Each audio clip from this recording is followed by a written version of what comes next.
So Mike, where's our first place we're going? Our first stop this evening will be the Regner Park Beach House, formerly known as the Bath House. All right.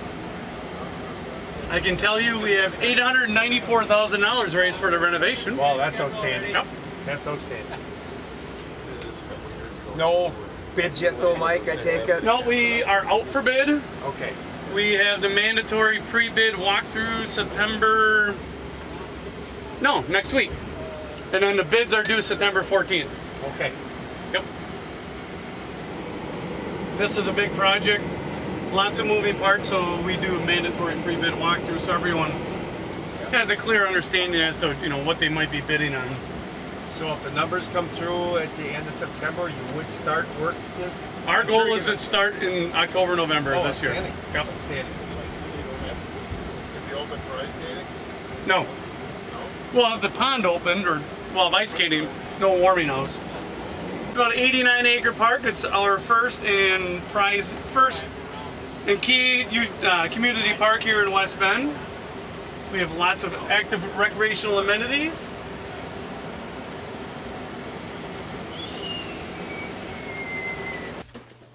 All right, thank you everyone. Welcome to the Regner Park Bath House and hopefully the new beach house starting this year. As we know, the beach house has been here for 85 plus years. It serves the community in the summertime as a bathhouse for concessions, wristbands, things like that for the swim pond. In the wintertime we have ice skating here, and it serves us as a warming house at the fireplace. The beach house is probably the last large element in Regner Park to be redone. We've redone the entertainment area, Carl Cuss Field, even the old workshop. This will be the last big project for this property. I could even tell you an estimated amount of money that has gone into this property in donations and tax dollars over the last 7, 8, 10 years. It is certainly north of $1.5 million. This is the last big project. As I mentioned, we do have some work yet to do in the Camp Lodge, but this is really the last showcase item here in Regner Park. Cindy Lyons, our park project manager, will be giving us, first Nick Lemke, our rec supervisor, will be giving us an update from his point of view as needs for the facility. Sure, absolutely. Thank you, Mike. We can, if you want, we can kind of take a little bit of a walk back here. This is our guard room over here in the corner. It always helps to have a visual. So this area serves on, as if we need to do any one-on-one meetings, any first aid needs. We also use that as a little bit of storage because we're a little low on storage. This is also where we make our PA announcements. We keep a phone here. We also play music from here as well.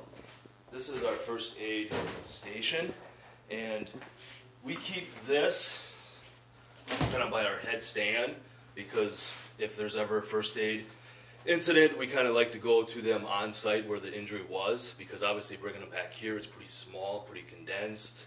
Obviously it's a little crowded. Sometimes we do have patrons that come into the beach house looking for first aid, and we do administrate them here. But again, we kind of keep this out there to kind of go to where the needs are at. So the improvements of the new beach house, having this area larger, would be awesome. As you can see, there's no toiletries in here, there's no showers. So the guards share with the public for bathrooms and showers, etc. So let's kind of take a walk over to the showers, the public showers. There are AEDs here? There is, yep.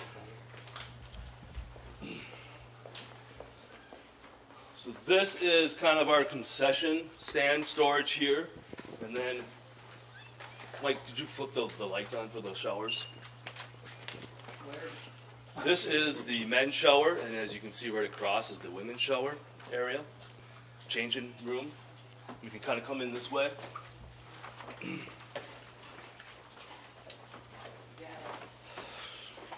This is old school, baby. Wow, keep the vermin out of here. We don't. So again, obviously you can see this was built in the 30s, so it's got some wear and tear. Most patrons that come in, they usually come swim ready to the pond.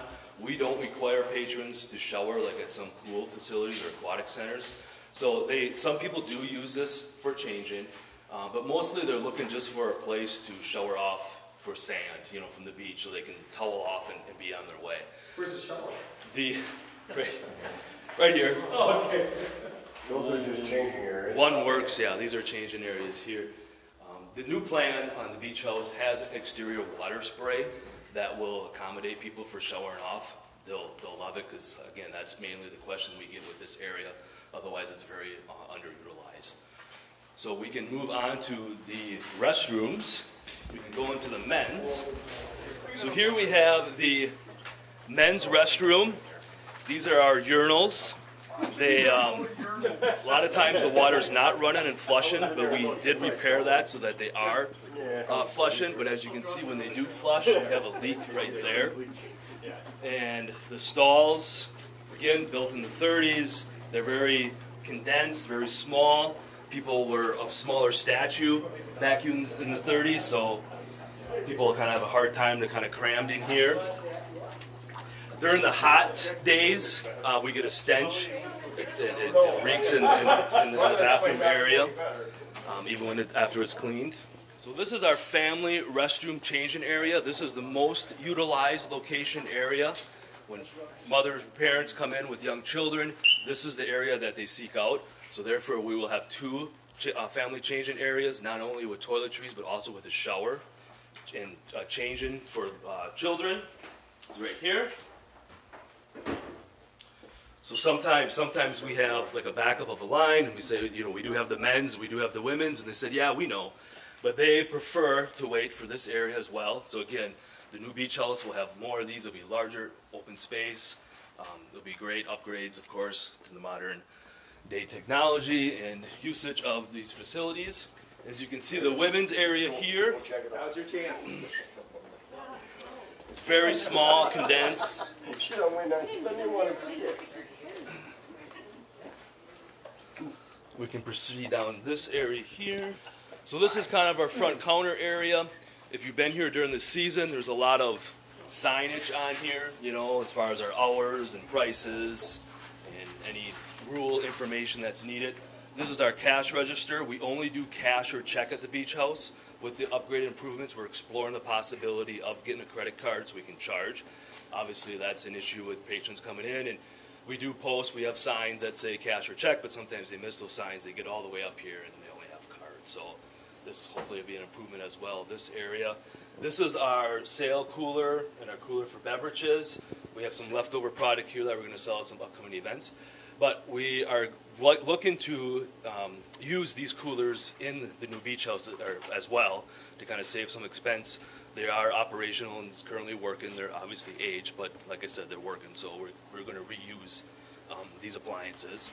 This area back here is where the guards, we have our guard training meetings. This is where they are in their downtime. They have their timesheets, obviously information over there. And then these lockers, as you can see, have seen their better days. This is what they use. So obviously with the guard room that I talked about earlier, with that improvement, they'll have better storage access for their locker rooms. We actually had to tape it this year a little bit because this one it's wobbly. It comes down on you, so we had to tape it up. Okay. And then to complete the tour, I'm done. This is our kitchen area. These are our pizza ovens when we sell pizza. And again, in the new beach house, we'll have more cabinets, more counter space for the kitchen area. And this is our freezers. And again, we look to reuse these appliances as well too. So we'll have room for this freezer. That's the staff fridge. This is the Friends freezer and then stove. So. Nick, would you go to start selling hamburgers and hot dogs with a new addition? Would you go that far, or just keep it pizza, simple things, or? Possibly. You know, right now the plans are just to keep it with the pizzas, maybe some pretzels, maybe some nacho cheese and that, you know. Okay. The more you get into the hot dogs and brats, you'd have to have a food serve safe person on, which it's not out of the possibility. I mean, it's just a certification that I or one of our staff members would have to acquire. So, yeah, absolutely. Any questions? Come on. Ladies and gentlemen, Cindy Lawrence. So, plans for the new beach house. Demolition is everything from this wall back. Behind this wall right here is the mechanical room, and there's a supporting wall. That whole part behind that is getting demoed. And then behind this area here, behind the lifeguard room, that whole area is getting demoed. So basically, the premise was to try to keep the stone look for the front of the building and kind of build on that, like all the other buildings in Regner are built off of that. So, oh, the fireplace is stained too. So the new plans are, I think Nick talked about some of this with you, is to right behind this area, we'll have inside bathrooms that will be heated all year long. The outside bathrooms or like seasonal bathrooms are on that side. New concession stand is in that corner with, there's going to be like a cooler room and a kitchen area behind here, and then multi-purpose room and a big patio in the back. You've got the plan in front of you. And a covered patio in the side of here, and then a smaller patio in the front. So we've got several alternates laid out, and if you want to look at your plan, you can see that I've got the same thing here. The first alternate is to do just the shell. Oh, the base bid includes like doing the lobby, the wing on the side that's covered, that porch that's covered on this side, and then some of the bathrooms on this side, and then some of them would just be the shell of it. But we're going to also do all the utilities for the whole building at the same time with the base bid. So alternates include the shell, just the shell of the multi-purpose room. And one of the reasons we wanted to do just that is because the roof line is like cut in half. If we don't do the whole thing now, they have to do a new foundation later on, put new, roof line and walls up for the multi-purpose room. So another alternate is to finish that room off and then finish off the inside of the kitchen. Another alternate is to finish off the bathrooms in this wing. That would be those family bathrooms. There would still be one completed with the base bid, so you have that to use in the summertime. Lifeguard toilets would be done in the base bid. And then I talked about the big patio in the back, which is called the beer garden on the plan, and then the smaller patio in the front. The other alternate is constructing the parking lot, the walkways, the curb and gutter, all that kind of stuff, the outside stuff. So, Mike, so this is what the proposed building's going to look like. This is the middle central part we're keeping. This is that wing with the covered patio on that side. The bathrooms are that wing over there, and then there's, you can flip it around. I think some of you have seen a lot of these views already. This is the patio in the front on this. Oh no, this is the back patio, the beer garden in the back. This is a view from the front on that side looking this way with the smaller patio and then the covered patio. And then this is an isometric view of the whole thing. Beer garden, covered patio, smaller patio, main wing with the multi-purpose room in the back. And that's what I was talking about. If we don't do that multi-purpose room right away, you're basically framing up part of this roof line and then doing some other part later. And then this is the other wing with the bathrooms in it. So Mike was going to talk about funding. Funding for this project prior to today, we were hoping for 3 funding sources. One would be donations. I can tell you as of this morning, we have $894,000 raised for this project. In donations, we were also going to look at using impact fees, park impact fees for this project. So again, with the impact fees, we can't use the impact fees to renovate an existing facility. But if we're doing the new restrooms at the outside world, the new patios, the new parking lot, the new multi-purpose room, those are new amenities to this facility. Our example is a splash pad. In 2012, when we did the splash pad, we were able to use park impact fees for that. We didn't have a splash pad. We had the park, we had the pond and all that. It was something new. So the base bid right now, we're looking at $942,000. We can't really use impact fees for that. It's the new items on the structure. So donations, impact fees, and a stewardship grant. Cindy applied for a DNR stewardship grant. We found out this morning we will not be receiving any funds from the DNR for this project.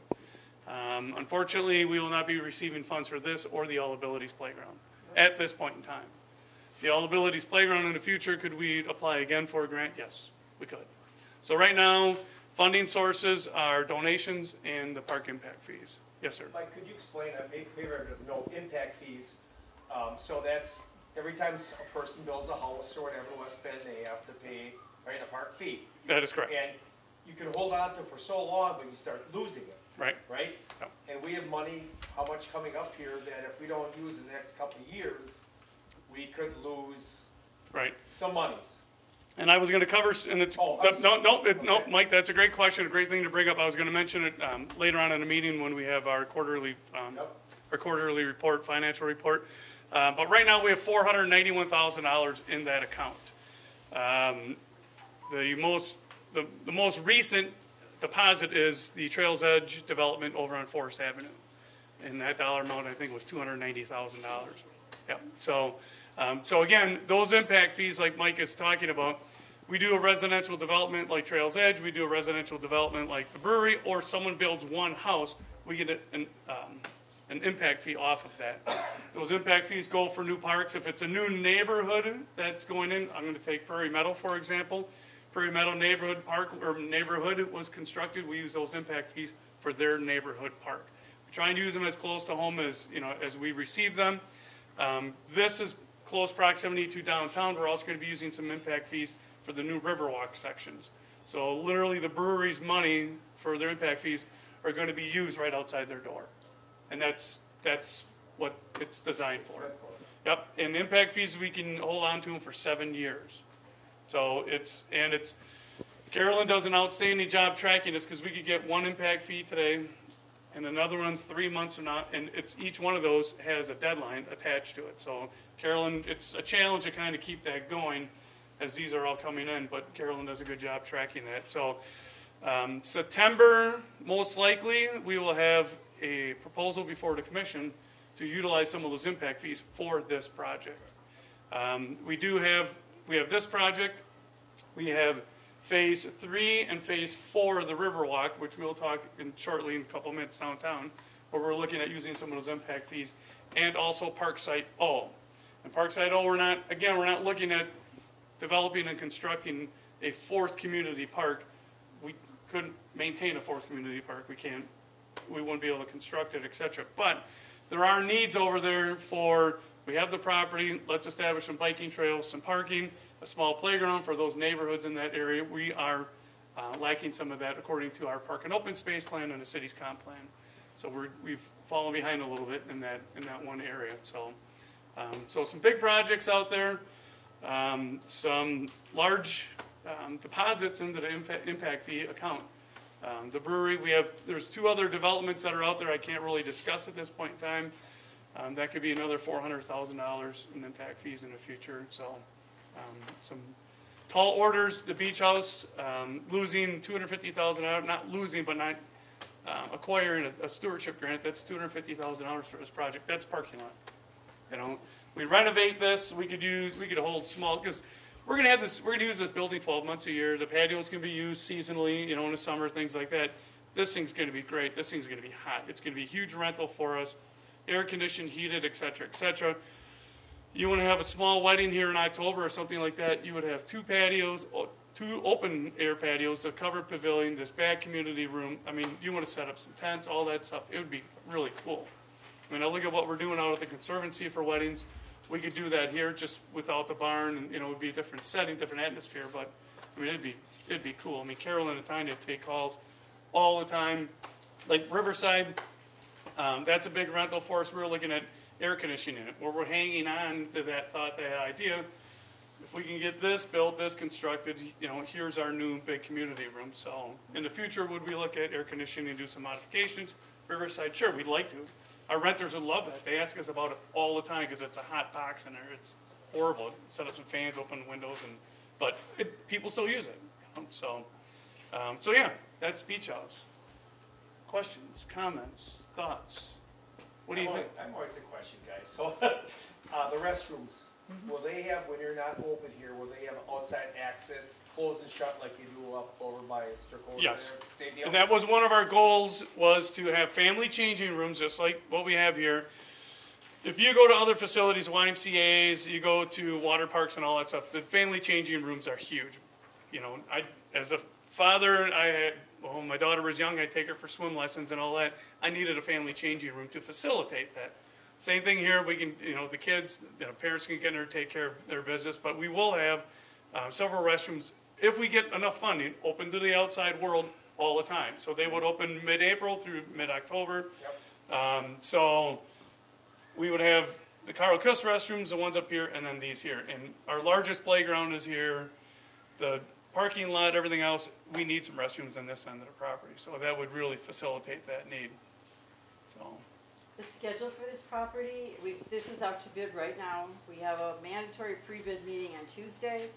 The bids should be coming back the middle of September, and then hopefully, now that we know we're not getting the grant, we're free to award whatever we want out of these different alternates. So we'll make a decision based on what the bid base and the other alternates come in to make that, figure out what we're gonna award and what we'll get constructed now.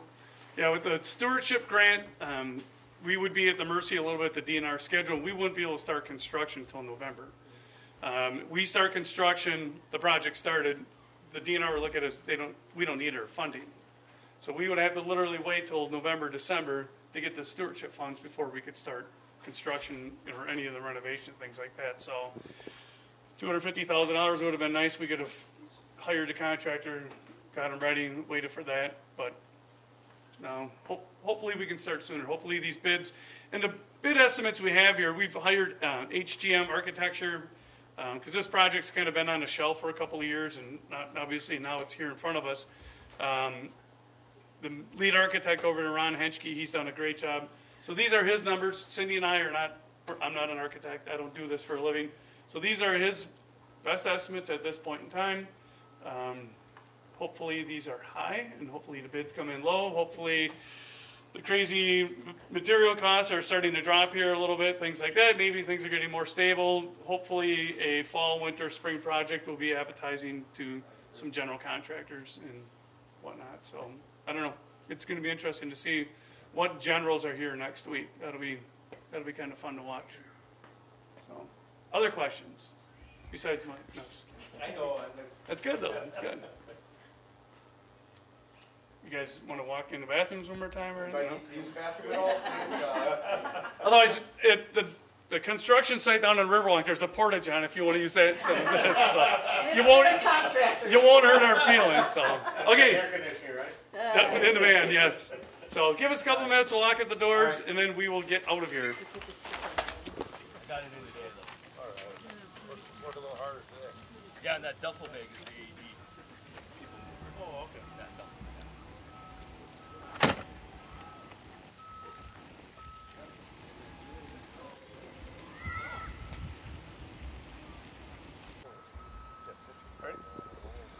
All right, everyone, welcome to the beautiful Carl Kuss Field here in Regner Park. Obviously, we have our big renovation going here. I'm just going to jump ahead that the completion date is the end of August of this year. So as you can see, they're doing final grading to the outfield. All the irrigation is in out there. We still have a little bit of work to do on the irrigation. We got a little fencing work to do. The backstop netting needs to be installed yet. Benches in the dugouts, things like that, but the grandstand is completed, some electrical work needs to be done, and then some concrete and final restoration on the outside here. We weren't in a real big hurry to get the outfield seeded. We would rather not do that in July and August when it's dry and hot and ugly and nasty. Yes, it's irrigated, but irrigation is just supplemental. Natural irrigation is key, especially with a growing process like this. So. As you can obviously see, we have a synthetic infield and a natural turf outfield. This will work out pretty good. 75% of the baseball games played around the infield. So we all know rainouts, rain delays, and all that stuff. Hopefully the rain stops, no lightning, and the players can keep playing. Also with a facility like this, with an infield like this, we're looking at multi-use. It's not just going to be high school baseball and adult baseball. We're going to have high school softball, girls softball out here. And also a lot of the Little League games. We have 4 different spacings for the bases, and the mound is movable, portable, so we can move it back and forth and accommodate different pitching distances. If we have softball going out here, we can physically pick it up, remove it off the field. In the future, once we get the outfield established and we get a decent layer of thatch in the outfield where the crown of the plant could be protected, we would look at or consider soccer and or lacrosse, something like that, out there if there's an interest, if there's a need. It's certainly not a soccer facility, but if there's a need, we could probably facilitate that at that point in time. Costs associated with this, the entire project's about $1.6 million. The grandstand itself is north of $500,000. The dugouts are $110,000. The press box is $120,000. So it's not cheap to build something the right way. This is a nice facility. This is going to last. This is going to be a great facility for West Bend. This is going to be phenomenal. It's even set up with the extra concrete here and over here. If we do have college games, we have a big East-West game. Let's say we have state sectional baseball, high school baseball, we can bring in additional bleachers. Then we have additional seating for something like that. So there's a little bit of room for growth in the future if we needed to do that.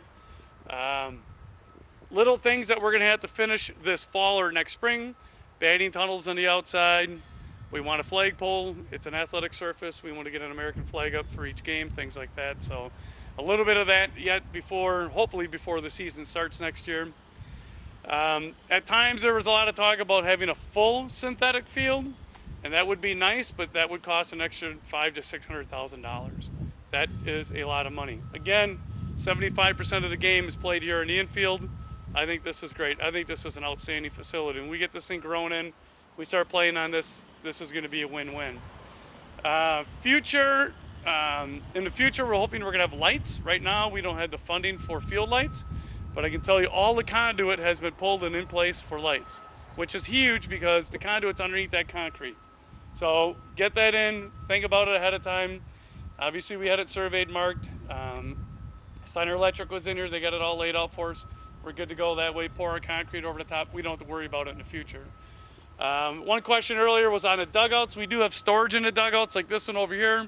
We'll have the controller for the scoreboard out here, irrigation controller, things like that. The teams can keep some of their supplies in there, all that stuff. Also, one extra function underneath the grandstand, we do have storage underneath the grandstand, and it is watertight. So if you look at all the bolt heads and things like that, they're all caulked and treated to keep everything as tight as it can. Overlap on the metal. All the water's supposed to run to the front of the bleachers. We have storm sewer up in front that you don't even see to take the water away from the facility. So future, hopefully lights. In the future, maybe a new concession stand with larger restrooms, maybe second floor beer garden, things like that. So that's kind of where we're at. Questions? Scoreboard? Right there. Oh, there it is. That's beauty. That's good to go. That's good right out there, Mike. So the scoreboard is, With it, though? what's that? Is it going to stay as is? As is, yep. The scoreboard was a $55,000 donation. I'm going to go at 7-8 years ago, Mike, something like that. It's a beautiful board. So, yep, that obviously we saved in the concessions area. But yeah, everything else, we obviously removed.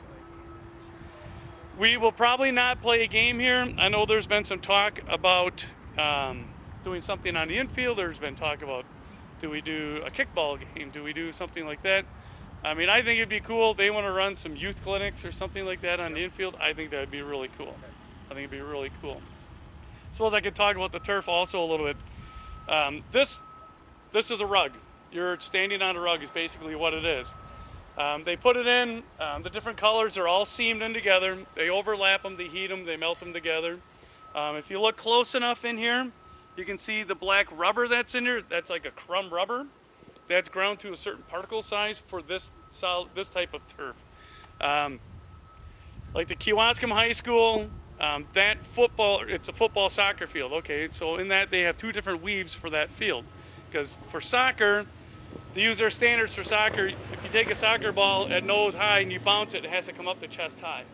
Okay, otherwise, it doesn't matter if it's athletic or artificial or natural turf. That's a requirement. Do they do that before each game? No, but that's like a World Cup soccer requirement, things like that. So a field like Kewaskum, they need a surface for their soccer and they need a surface for their football. So they have two different weaves in there. It'd be a little more expensive than what we have here.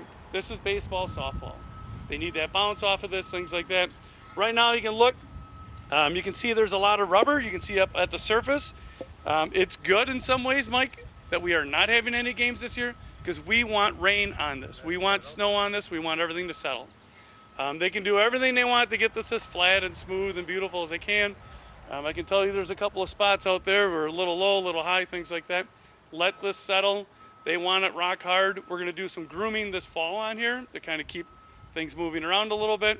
But for the winter, hopefully we get a good snowfall this winter just for this right here. Not on the roads or anything else, just right here. It snows. Do you have to buy some new equipment for that? We will have to buy a drag for it. Yep. Yep. Maintain it? Yep. Aren't you working with the school district a little? The school district does have a drag that we can utilize if we needed to. But for this, the drag we're looking at, it's going to be about $5,500. It's not the $40,000 attachment people were talking about a year ago, things like that. So it's more of a maintenance item.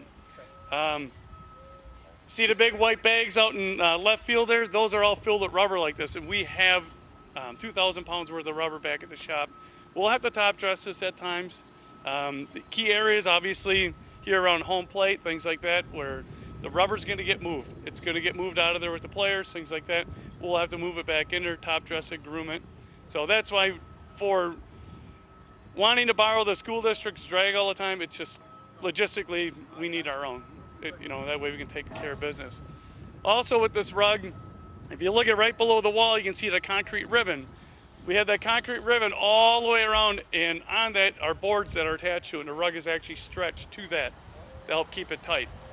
But again, it shouldn't move with the rubber that's on here. If we do our maintenance, it'll keep it in place. That if we don't, some of your lines are going to start to move back and forth and everything else. So Drainage system underneath? there is a drain, it's called a herringbone drainage system, and it runs right down the middle of the field, runs right underneath home plate, out the second base, and then out towards the driveway, and then eventually the fish pond. We call it a herringbone because then you have laterals that are coming off of it all the way through. The majority of the stormwater from the grandstand goes through here. The entire field goes through here. So that went in months ago. So, yep. Looks great, Mike. Really does. Yeah, it's impressive. it's- Nobody can say, sure, do we want $2 million to do everything perfect? Oh. But it looks great. I mean, a full synthetic outfield, that would be great. But you know what? In 12 years, we got to replace this. And there's a cost with that also, and not just a new rug, the disposal cost of this material, it's through the roof, so would we want full synthetic? Sure. But is this great? This is fantastic. This is going to be, phenomenal. It's not going to be, it is. So, right now it's just going to be turf. Everything on the outside, we're just going to put it into turf. Again, we got to figure out where batting tunnels are going to go and some of those other features. Down the side, would we do trees eventually, things like that? Yeah, we would. We would like to. Not everyone's going to want to sit here. People want to bring their bag chairs in and all that. That's what I like about, right behind Carolyn and Tanya. You have the concrete there. You want to bring your bag chair and sit down, have a beer, watch a game, whatever. Great. A lot of people enjoy that. You're up front. You're right by the fence, right by the net. It'd be cool. Very nice. Yeah. Very nice. You got cut a window in there, Mike? Yeah, that's what we got, Carl Kuss.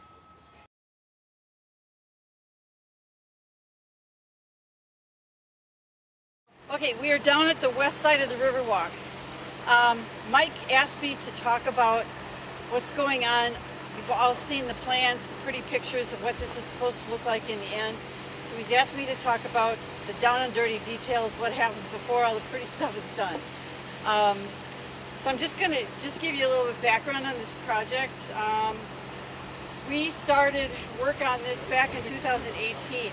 The concept for the west side was to mimic what was done on the east side as far as the river wall, the walkway, and all of that kind of stuff. This downtown Riverwalk has been in numerous planning documents for the last 30 plus years. So it's been a long time project on the city's docket. Some of the things they were looking for is to make this river central to the downtown area. They want it for economic and recreational reasons. They wanted to increase permeability between downtown and the river, and all of this is supposed to do that, and improve views of the river. So the east side was not a bad project. The west side is a whole lot more complicated. This is what Mike wanted me to talk about, why it's taking so long. This whole project area is in the 100-year floodplain, which means that you get a 100-year flood, water is going to cover this whole area. It actually goes up a couple feet on that bank across the way there. These buildings are all in the 100-year floodplain. So any of the design stuff that we do cannot raise that grade. So we have to be careful with all of the design that it doesn't make the floodplain go higher. This means that we have to get DNR and FEMA approval. What we're going to be doing for both sides of the river together is before we get all permits done, we have to submit what's called a CLOMAR. It's a conditional letter of map revision, which we send to FEMA, and then they tell us, yeah, your design looks good, it won't raise the floodplain, so you can construct it. That takes like 6 to 9 months to get that permission. It's about a $15,000 fee. And then when we're done with the project, we have to do a letter of map revision, which means we have to as-build it, say we did it according to the plan, and then they're all good with it. So it's the permitting with the DNR, FEMA, all of that kind of stuff. This whole project area is also considered a brownfields, which means there's contaminated soils. This whole area used to be commercial, industrial development along here, and as we're doing excavation with the utility, we're finding all of these artifacts in the ground. It's pretty interesting. Yeah, a bottle. They found an old sewing machine. There's tons of old rock foundations underneath here. Old slaughterhouse. It's really crazy. So part of the environmental stuff is we need to have a firm on call so that when we find things that they can come and look at it, tell us what to do so we're in compliance with all the DNR requirements. As a matter of fact, we had them come down. There's a buried fuel tank that was emptied and abandoned in place just south of Tracy Surwett's building. But it was supposed to be at a different address, but it was at that place. So we had to have them come out, look at it, tell us, yeah, we're good to go. Then we have to submit paperwork to the DNR to make sure that they're aware of it. Then they have to put it on their BERT site so if they know it's there. There's a lot of stuff with that too. So we began planning with this with Short Elliott Hendrickson is the engineering firm we hired. We put on an RFP in February of 2018. Their work includes, and I'm going to tell you how much we're paying them, but I want to tell you what they're doing for this project first. It includes the concept, which you've seen, visualizations, the permitting, the floodplain analysis, the cost estimates, construction drawings, specifications. With the properties that we purchased, they had to do the exhibits for telling you where the property boundary was and the legal descriptions for that. Also staking out stuff down here. They had structural engineers they're going to have them look at things like the stairs, the rebar in the stairs and things like that, and the alley work we're going to be doing. They gave us architectural assistance with the alley work, surveying, and then we've had multiple revisions to these plans over the 3 years that we've been working on it because of things changing. The design work for all the phases, including phase 2, which is like construction of this area, all the way through phase 4, which is the Riverwalk, all the way up to River Shores Drive, is $409,345. So it's a chunk of change, but they've been working on this for 3 years with us. Phase 1 is the utility relocations, which is what we're doing right now. This is supposed to be completed this fall. We started planning in the summer of 2018 with We Energy's charter and AT&T, walking up and down here, trying to figure out what to do because all these transformers needed to be moved away from the edge of the river so we could construct that wall, or that's just not going to work. So in order to do that, they needed to lay all new conduit up and down this river walk and move the transformers. And we also talked to all of the business owners and gave them an opportunity to upgrade their services because we don't want anybody ripping this all up once we get it all finished. So we've been working with business owners and on their plans for all the development in the back of their buildings too. There's also a main line that runs through here that has to be moved to the other side of the river. We Energies is still working, I think, with the DNR to get the permits all finalized. It's going in the corridor, and then it's going to come back and join up at the south end of the project farther down. So that has to be finished as part of it. We Energies is bearing the cost of that. Another benefit to the utilities with this area is it's so narrow, they haven't been able to get in here to upgrade the transformers and the utilities because it's hard to get in here to work. So this stuff was outdated. It was due to be replaced in a few years anyway. So they're bearing some of the cost of doing the utility work. All right, so in order to get these transformers off the riverbank, some of the ones off the riverbank are staying in place, but we have to work with the landowners to get permissions to move them off the riverbank. There's one going in between Kubitschek's and that parking lot next to him, farther down, and then these transformers are what's going in this vault down here.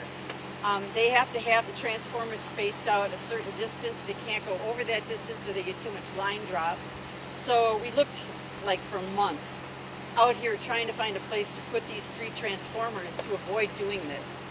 And there was just nowhere to go with it. The only other place we could have done is put it right on top of the Riverwalk above ground, which would have pretty much destroyed the Riverwalk. So this is about $100,000 worth of work right here to put those 3 transformers in this vault. So that part of it was going pretty well. It's been doing pretty well. They are almost finished with it. Let's see here. Oh, so Mike's got some pictures to show you of this conduit that's going in. Now the first one, if you're looking that way, you see those pipes sticking up down there? We're going to show you what it looked like underground before they filled that all in. You can pass those around. So I'm going to stand on this side. Okay. So the picture's like that.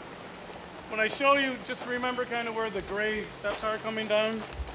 So that's the conduit that's in the ground. That's what it looks like. So, and again, it's We Energies, Charter, AT&T, things like that. What did we count today? I think 16. 16 conduit in there. Plus they have all the live wires yet in there. Yeah. Some of them are in conduit, some are not. Fiber optics in there, they're working around that. So the excavators you see here, they are not putting a lot of hours on them because they're using hydrovacs on pretty much everything. They have to. They just to work around the existing utilities and try and get this work done. On the other side of the theater, it's kind of the same. Wait, stop. Don't go any further. You see the one little pipe on the bottom on the left? So that cantilever we thought was a stem with a flat concrete top on it with gravel behind it. It turned out to be solid 3-foot concrete all the way through for about 85, 86 feet. So the plan was we were going to put utilities next to the building on the other side of that stem, and that did not happen. So they started taking the cantilever off and found out that that was just solid concrete. But there was one conduit that was empty underneath that cantilever that We Energies used to put their stuff through. So we still have to run AT&T and Charter stuff around the cantilever somehow. And the original plan was to do it with our construction of the wall next year. But the problem is, there's fiber optic. If you've shown the next picture, there's a fiber optic line that's like 6 inches down below grade. Oh, you can't see it on that one. It's like sitting 6 inches below the ground. And we can't do the construction. These utilities are live yet until they switch them over. So there's no way we could do all this work on the river wall with live utilities and then just push them out of the way. That was not an option. So we have to do a temporary, either we have to get the conduit attached to the side of the cantilever this year, and then they can run their fiber optic and phone lines through that, or we have to we're going to put them up over the buildings until next spring, then we get the conduit in behind the wall, then they can run their lines through to the south side. So we're not quite sure how, we're still working on that. So we're still working on projects with this whole thing going on. So show them the south end. You can show them the south end picture. Okay. That's an example of what's underground. Okay, so this is phase 1.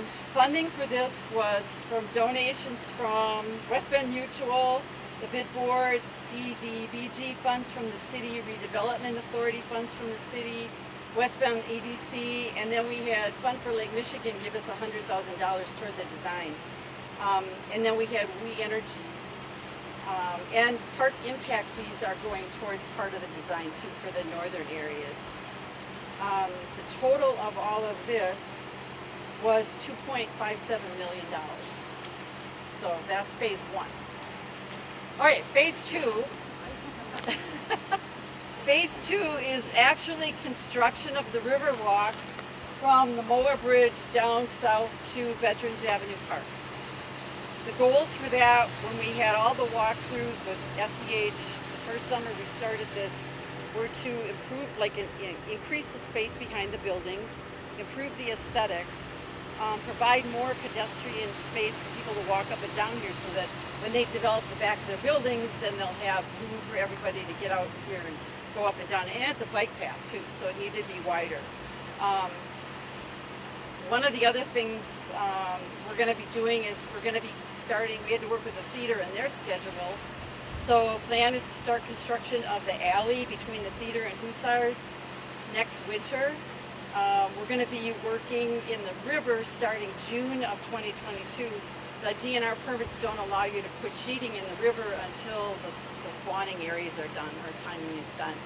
So I think we talked about this, but the plan to do work on this Riverwalk on this section, because it's so narrow, is to put sheeting about 20 feet out from the bottom of the bank, de-water it, and then put fabric down on the existing riverbed and a couple of feet of gravel.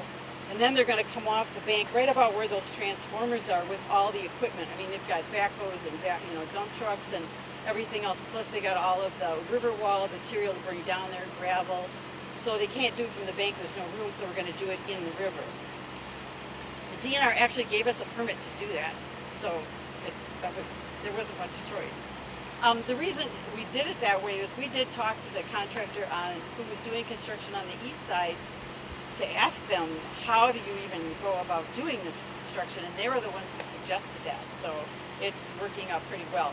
Also, in order to do that kind of construction, we have to remove that south pedestrian bridge. So the original plan for that was to put a concrete deck on it, but that would make that bridge really heavy to lift off, because you need to get equipment in the river underneath it, and there's not enough clearance. So we're going to lift that off so equipment can get all the way down to the south end, and then when they put it back on again, they'll concrete the deck at the end of the project. Some of the challenges with doing this section, besides it being narrow, was there's all these roof drains coming off these existing businesses. And if you walk down here in the wintertime, it's really icy and slippery. So we have to we're going to be combining all of those into a roof drain packet and ending it out through the wall where we can, but we're still finding pipes that we don't know what they belong to, kind of draining out through the riverbank. We're going to have to deal with during construction. These are 100-plus-year-old buildings with stone foundations.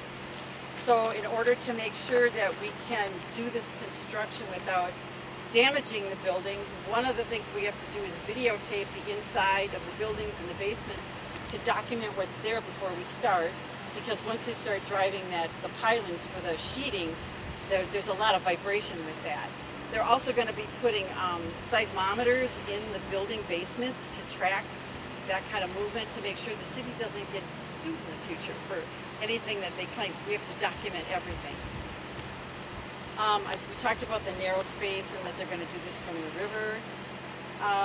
The other part we're trying to do is we're working with the business owners up and down here, notifying them when things are going to happen, and we've talked to every single one of them about trying to redo the back of their property pavement-wise or demo-wise with the existing gravel, repaving it with our project, because if we won't get the walkway done, we don't want them bringing concrete trucks down here and all over our stuff.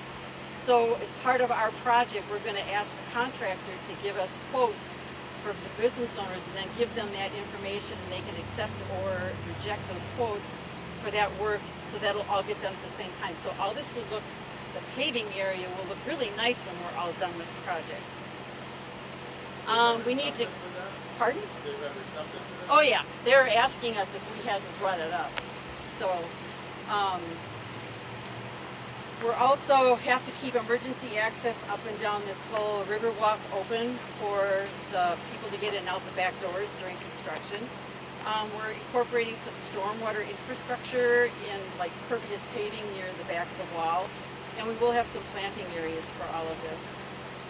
So the funding for phase 2 is coming from TIT 9, which is the area down there, and DNR grants. So we got a recreational trails program grant for $45,000 and a stewardship grant for $617,208,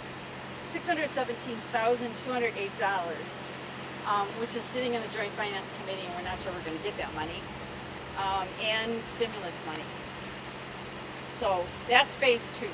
That's construction from there to the bridge. So does anybody have any questions on any of this right now? Because we're going to go to phase 3 pretty quick. Again, they have to be very receptive to this stuff. Their properties are going to go up in value, and I think they would be making a mistake. I mean, it's going to be beautiful. So I hope you have all the, I know it's tough. They're fighting some people. But no, they better be receptive to this because it's just going to add value. Right. Now, Cindy's done an excellent job communicating to the business owners, the building owners and the business owners. We work real close with the utility companies as we're doing anything down here.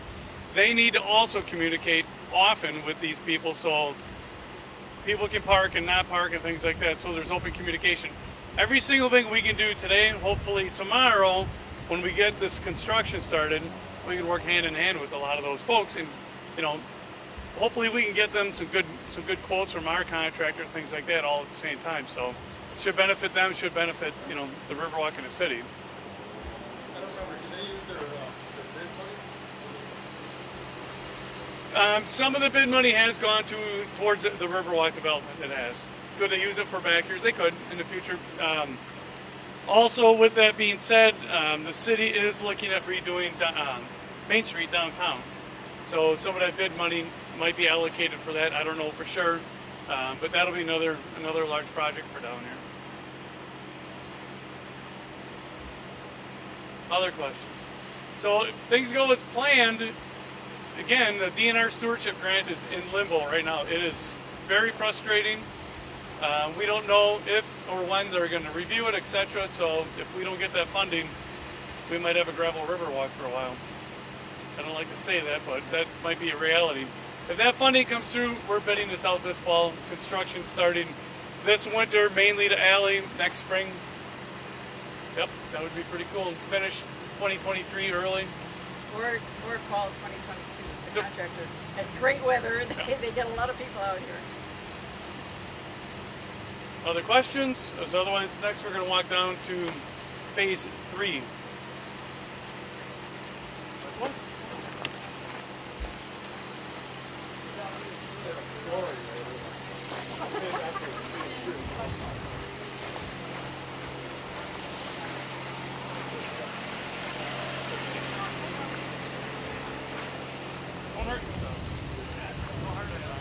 Okay, phase 3 is the Moa Bridge up underneath Highway 33 and to the top of the dam.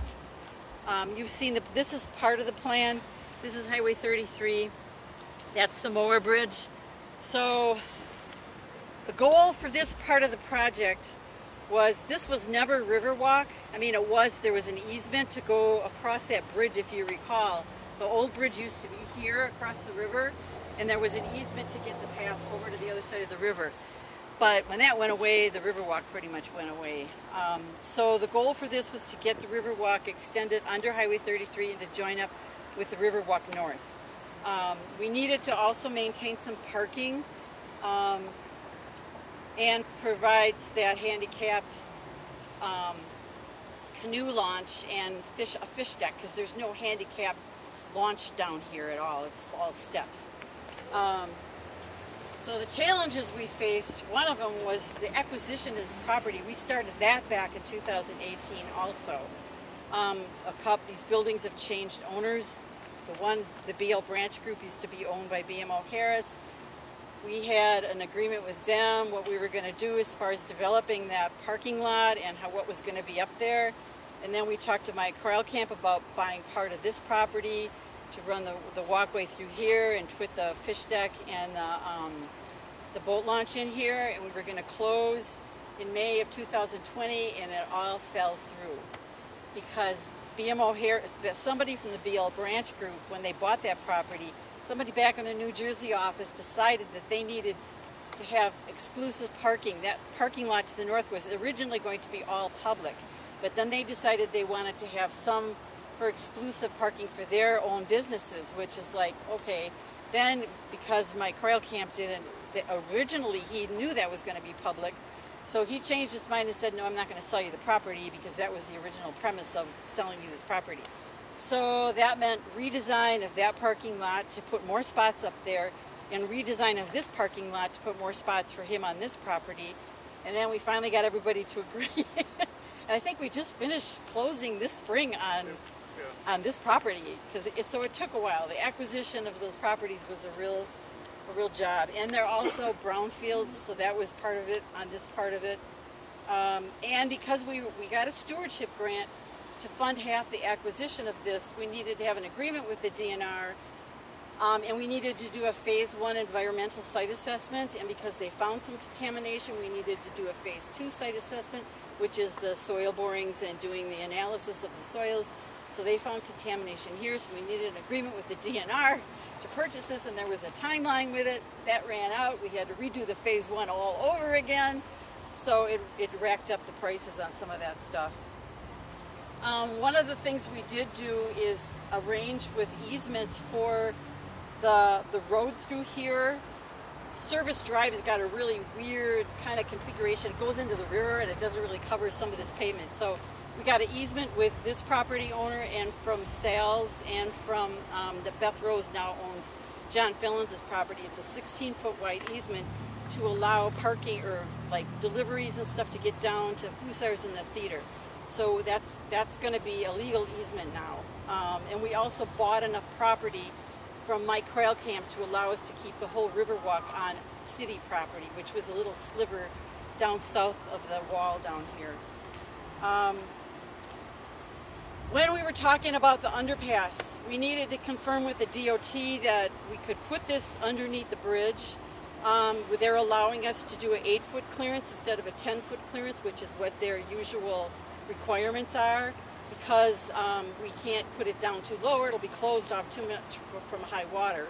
So we got the DOT bike and ped person arranged. We talked to the DOT, the structural engineers, because we're going to end up, there's a big culvert that daylights underneath that abutment that we need to reroute to come down this way and then out underneath the path, because you won't walk under there and have water dumping on you during your walk.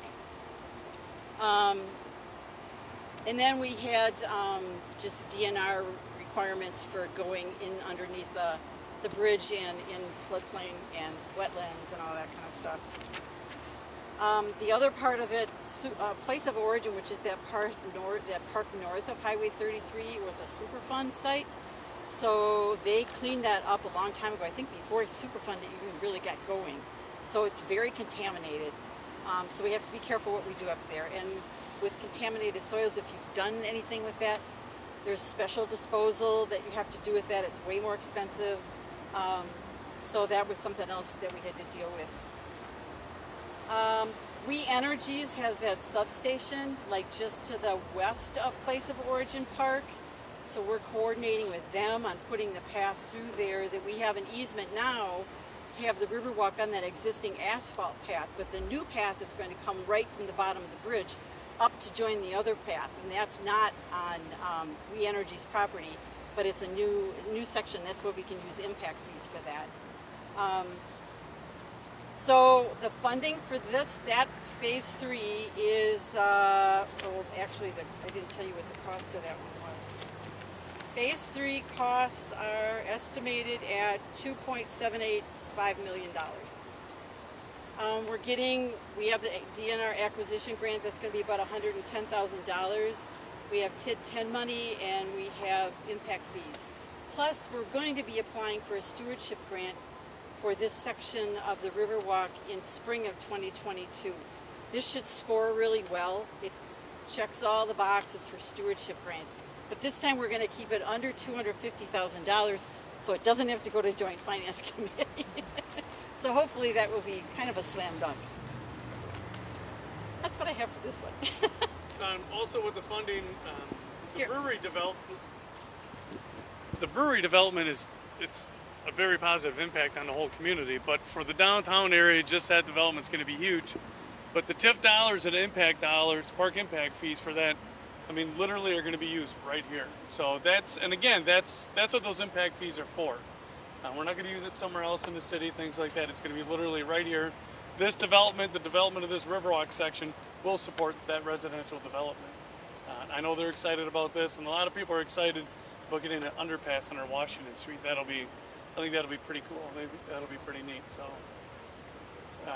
but timing, we are looking at bidding 2022, construction. Well, if we get a stewardship grant, you can't start construction until you get a signed grant agreement. You could bid the project out, but generally those award letters come out October, November, so they could probably start construction after that. Yeah. So the majority of this would be 2023. But I mean, ahead of time, our staff will come in, take out all the trees ahead of time, get things cleared up, prepped, and all that. If there's anything with any project, anything we can do in house, obviously save money, get a jump start on things. So we'll take care of all that ahead of time. So yeah, should be pretty exciting. Get rid of the old guardrails and all that. We'll drop those off at Weston's house. Yeah, you could. This orients the way the Riverwalk is going to go. So this is going to. There's going to be a wall along this whole area from here all the way up to here. Halfway up to that parking lot, down to here is going to be a river wall like we have on the other side, and then another one on this side of it Along the next parking to lot. parking lot. So it's going to be a lot of wall, and that whole walkway is going to be the elevation the same elevation as it will be when it goes underneath the bridge. But the cool thing here is, right here is where we're going to have the handicap accessible canoe kayak launch with the little fishing deck down there. There's going to be step down walls, so if you want to go down there and sit, you can, things like that. So again, a lot of the areas on the east side are not handicap accessible, floodplain issues, elevations, etc., etc. So we're super fortunate to have something like this right here downtown. I think this is going to be really cool. Yeah, just to give you a sense, this point right here is this wall. So the terraced area is going to start up here and then drop down and drop down and drop down. And the walkway will be next. It'll come through here, curve up that way, and then go down to the boat launch and fish deck. Questions on this phase? It's hot out. Glad you mentioned that about the brewery project, because I heard a couple of people saying that they were putting the thing under the Washington Street, but actually, like Cindy said, you've been working on this since 2018. We've been working on it. The plan is out there. Those developers, they're aware of what our plan is and what we want to do. They're excited about it. I think everyone. That TID money's good. Yeah, right. I mean, it's really amazing how things are kind of. We had a lot of gaps there, financially, and things are just the pieces are falling right in place. So hopefully we get good news on our stewardship grant for phase 2, and hopefully we can keep this ball going, keep it moving. Brewery together with that. Oh yeah, absolutely. And not just a brewery, what else could happen up there? So, and we still have more room for development over here, hint, hint, so, should be pretty exciting. Yeah, we're talking to I actually got the site plans from the architect and the civil engineering firm for that section up there, so we can tie our stuff, make sure we're tying our stuff into theirs. About phase 4 up there, so so we're going to tie it all in together so they know what's going on and work with them with the lighting and all that kind of stuff. You want to talk phase 4? Or? Sure. Phase 4 goes from the top of the dam all the way up to River Shores Drive. That is going to be much simpler. Basically, the SEH is applying for the permit right now for that. It's a single individual permit just to place. We're going to be placing rock on the bank, like river rock, like we have over there, to stabilize it. And then where the existing path is up there, it's going to be ripped up. We're going to be putting concrete, just like it is over there, 10 foot wide. It's going to be the window pane concrete. We're going to do new lighting just to match what we've got over here. Some areas we're going to be doing off of the pathway are the dam, where the dam kind of overlooks, that funny triangular area that overlooks the dam. We're going to be improving that a little bit. There's that bridge that goes across that spillway. Right when you get on the other side, we'll have a platform that's ADA accessible, and then a ramp, and then another platform, and another ramp that will head down and end at where you can get onto that kayak pier, the launch pier, and then a walkway that goes up along the west side, and then in like a whole patio area, maybe 15-foot deep on the flat area up there. We still have to talk to We Energies about whether we could put a small planter up there to maybe put some trees in for shade, because we can't go down into the ground very much. So we're trying to do everything concrete up, but we need to get a permit to have equipment in the river between like that spillway area. And then farther north, we're going to put some seating where they're seating now, a little bit better planting areas up in the end by the skate park up there. So it's a pretty simple project, but that's scheduled to get bid out and constructed by June of next year. There'll still be areas for the kids to fish above and below the dam. Yeah, that's not going to change. We're going to clean it up. There's a lot of curbing down there. Some of those gabions are missing rocks. We'll fill that in, get some of the junk out. The fence up there is going to go away. We're Yep. going to put some new railing back in, but not as much. Yep, go ahead. Yep. We're going to, next week, Mike and I are meeting to do the lighting plan up there. It's like, what do we want for low voltage? What do we want for, post-mounted lights? So. The cool thing, too, with that dam area, like Cindy had mentioned, it's going to be ADA compliant now, on both sides. So, to be honest with you, I'm pretty excited about that. We're working on some ADA compliant items out at the Conservancy, Bicentennial Park, so we're trying to incorporate, more of that into everything we do. And funding for that also, the brewery. It's the brewery development. I mean, it's going to be that and some impact fees for that dam area. So when we talk about a residential commercial development having an impact on West Bend, this is huge. This is pretty important. Questions? Good. Mr. Questions? No question. Good behind schedule, he doesn't have any questions. This isn't anything new right here per se. This is our 18th Avenue street tree demonstration. So everything on the east side of the road, all the way down just about to Quick Trip's parking lot or their driveway, and also on the other side of Chestnut over here. All of those street trees are all on the city's website, things like that. So if you want to look at what kind of trees we're planting, or if you want an idea on what you could want to plant in your yard, you can come out here. You can print off the map key, things like that, off our website. This has been here for 20 years probably.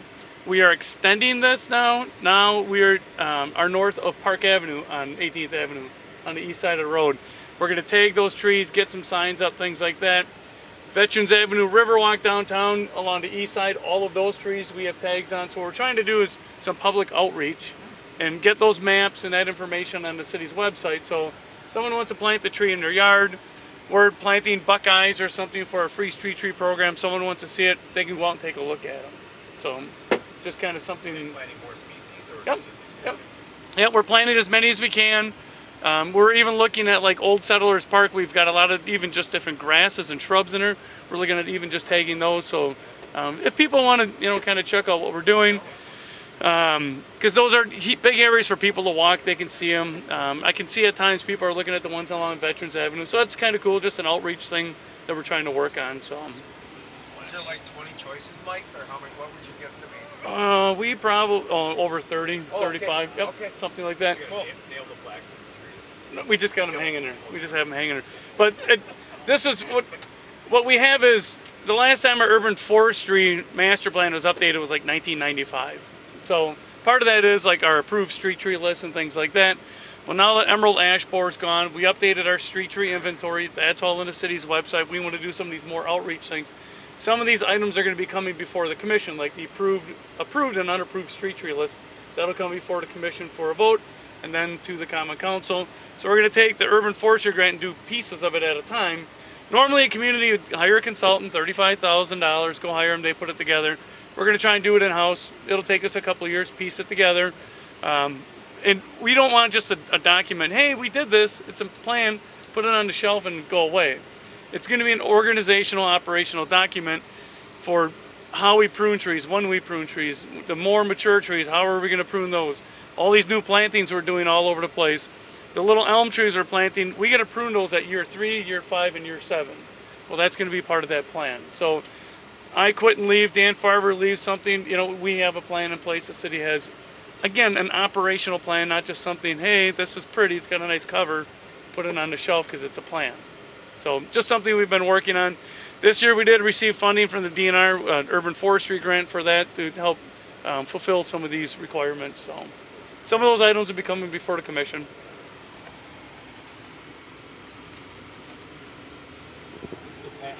All right, I believe we have 22 playground systems in West Bend in our parks.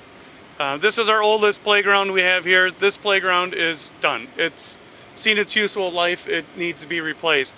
What we are going to request for next year's some capital funding to replace this playground.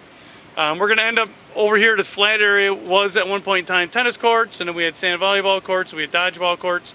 Well, now it's going to be a great plateau for our new playground. Hopefully we get the funding for it.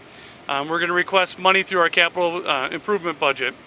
So a neighborhood like this, it's a small neighborhood. It's what we would do here is a small neighborhood park or neighborhood playground. The playground itself would be around $65,000 to $70,000 just for the playground. That would be installed. The equipment, the fall surface, the curbing, everything like that. To keep the cost down, a lot of the work we will do in-house and hopefully have a neighborhood build. We have some neighbors that have been contacting us throughout the years requesting that they get a new playground installed. It's due, it's overdue, but one thing, again, when we talk about the Riverwalk downtown and handicap compliant, things like that, right now, this playground's not handicap compliant. Most of our playgrounds are not. So when we start replacing these playgrounds, we're gonna end up putting this one here, we're gonna end up running a sidewalk up to these playgrounds. So we'll put a curb cut in over here that matches the cross-secting or intersecting street back here. So there'll be, with this one here, we're moving it this way, we should be able to save some money on that, but that's one approach we're taking with a lot of these playground systems and even some trails we're looking at doing out at the Conservancy. So again, if we start replacing one playground every year, this playground right now is, I believe it's 29 years of age. Please don't quote me on that. The manufacturer looks at, it depends on what maintenance we do, and we do pretty good maintenance on our playgrounds. Actually, I'm very satisfied with it. We're getting 25 to 30 years out of our playgrounds. The manufacturer would like to have you replace it after 15 or 20 years, of course, because then they get more funding, things like that. But we're doing a pretty good job doing our maintenance. But if we start replacing one playground every year, by the time we get done, that last playground will be about 34 years old. So, and then we can start all over again. But price tag just for the playgrounds over those years is going to be north of $2 million. And again, playgrounds aren't cheap.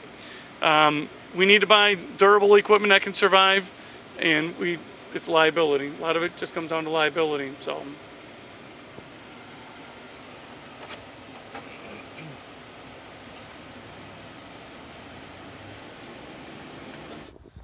All right, thanks everyone. We are at Parksite O, which according to the plan would be a future community park. Again, community parks in West Bend are Regner, Riverside, Quas Creek, Ridge Run Park, and Parksite O would be possibly a future community park. Community parks are a larger acreage, a larger property, but the thing is, a lot of active recreation. Look at Regner Park, lots of noise, music, basketball, baseball, PA systems, traffic, music, Thursday night music, Friday, Saturday. I mean, it's an active use area, but also our community parks have passive recreation, trails, things like that. So Parksite O, the driveway we came in is a shared driveway for us, the ice arena, and the church over here. Right now, we, the city, our department, we don't do anything with that. No maintenance, no snow plowing or anything, because we don't use it. A little bit here, a little bit there. Once we develop this park, then we'd have to share maintenance on that driveway, things like that. The gravel area we are standing on is part of the park property. We have an agreement with Ice Arena, kind of their overflow parking back here. The Ice Arena is looking at possibly building another sheet of ice out in front of their building or even on the other side of the road. So some of this, the agreement that we have with them right now, would it change in the future? Most likely. If we start some development out here, it would definitely change where we would have to start with some of the maintenance, things like that. Again, back in the day, not that long ago, in the late 90s, 2000s, they put a master plan together for Parksite O. Part of that is they use stewardship grant money to purchase this property. We have well over 100 acres out here. This tree line is just about our north property line. This entire field is part of the park. That entire field is part of the park. And that far hill with the tree, the tallest one in the back, that's also part of this property. Okay, one issue we have, not an issue, one geographic issue is the creek that runs through here. So for us to ever get anything on the other side, obviously permitting, construction, would it be a bridge, would it be a culvert, things like that, if we'd ever developed this as it was originally planned for a community park. One concern, one item we need to address or discuss at this point in time is, you can see the development right over and through the trees there, that roof there, over in Esker Drive and all that. They paid park impact fees. We do not have a playground or a park within that half-mile, three-quarter-mile radius to them. Also, the houses and the condos and apartments over here be the same thing. We would also give those people an area for them to use here. Now with the Meyer driveway and with a controlled intersection, things like that, it'll be a lot easier to get people from that side of the road to this side of the road. The only problem is there's no sidewalk in this side. So logistically, there's some things that we need to get done to give them more access to this property. What we are kind of thinking about for this property, again, we're not looking at developing a huge community park right now. We don't have the funds, we don't have the resources. We have other priorities. We have river walks, we have beach houses, we have carcasses. We need to get those done before we work on this. But one concept we'd probably bring before the commission, most likely next year, would be where are we going to put a small neighborhood playground, some other amenities, some parking. Do we want to work with some of the other groups and get established bike trails out here, things like that. The taxpayers of West Bend own this property. We don't use it. To be honest with you, I don't like that. We own it, let's use it. We can get some bike trails out here. We have some parking. Maybe we can put some more asphalt, things like that for parking. We got to follow code and all that. A playground, maybe a small shelter, some benches, things like that. So it's been sitting here. And again, we've had many priorities. You look at all the work we've done in Regner. You look at the Riverwalk development, Quas Creek, Ridge Run. I mean, we've done a lot of other large projects. Well, Parkside O's, I think it's kind of getting up there on the list as far as priorities go. So again, All the way to 45. what's that? All the way to 45. Yep, you bet. Could use impact fees here, right? Oh, absolutely. So I mean, that would be the starting point. I mean, Yeah. So right now, and I have the list, you know, for the meeting yet tonight. Right now, just a round number, I just put $200,000 worth of impact fees just to get something started. Yeah. You know, the playground, some parking. We have no water, no utilities out here. The church and the ice arena do, we don't. So maybe it'd be Porta-John for the first 5 years. I don't know. Yeah. You know, it might be something like that. But I just don't want to go stick a playground in, and then we master plan it, and oh my goodness, the playground's in the wrong spot or something like that. Also, one somewhat challenge for this property is, with it being purchased with stewardship funds, this area here can be active recreation. The area next to us can be active recreation. The far area cannot. So as the years went and they received stewardship money, those regulations and guidelines for those grants changed a little bit as they were doing that. So we can't start building ball diamonds and things on some of these areas over here. So when I talk about putting a playground up here, we need to make sure we're utilizing our active use area efficiently. In the future, would we build soccer fields? Would we build, I mean, at one point in time, hey, we're gonna build an aquatic center here. You know, and again, I'm not suggesting that. Don't put it on Facebook that, hey, we're building an aquatic center. That is not the point. But everything's in the plan because they didn't know yet. They didn't quite know. But Jackie Aquatic Center out here, that's what talked about for. Originally it was Aquatic Yep. Center. Yeah, we went through that 10, 15 years ago. I went through the whole process. You know? absolutely. Yeah, it's been a lot of different things, and the acquisitions though have been piecemeal. So you know, at one point I think somebody was talking about selling part of it and this that, and that's not a possibility because it was stewardship. What's that? What do you mean? The letter O? Because Forest View was K and Prairie Meadow was L. It's just part of the park and open space plan. Yeah. I mean, part of access besides this way. can't This- get in from Esker or any other way? This is it. Well, Esker we do, yes. Esker we do, yes. So we could get another access. We point could, in if yes. we needed. Yep. But again, I would have to check, as the city acquired this, I think this is all active use right here. On the other side of the street line, it is not. But we can build parking lots on that side to support this. So let's say we put in 3 softball diamonds here, great, with concessions and all that, playgrounds. No parking, because we can put the parking on that side. So again, we need to really make sure when we start doing anything under it, we're doing the right thing. Really placing those items in there. It's a beautiful piece of property. It's just, problem is, it's really hard to get to. I mean, coming across the road here, Right. that's gonna be the downfall forever. I mean, I would do Hunt Club. Yeah, Mike, buy it, okay? Can I still leave my tree stand there? I know. That's fine. I used it, no. But again, Acres are developable here. how many acres? It's over 20 for active use. Yep.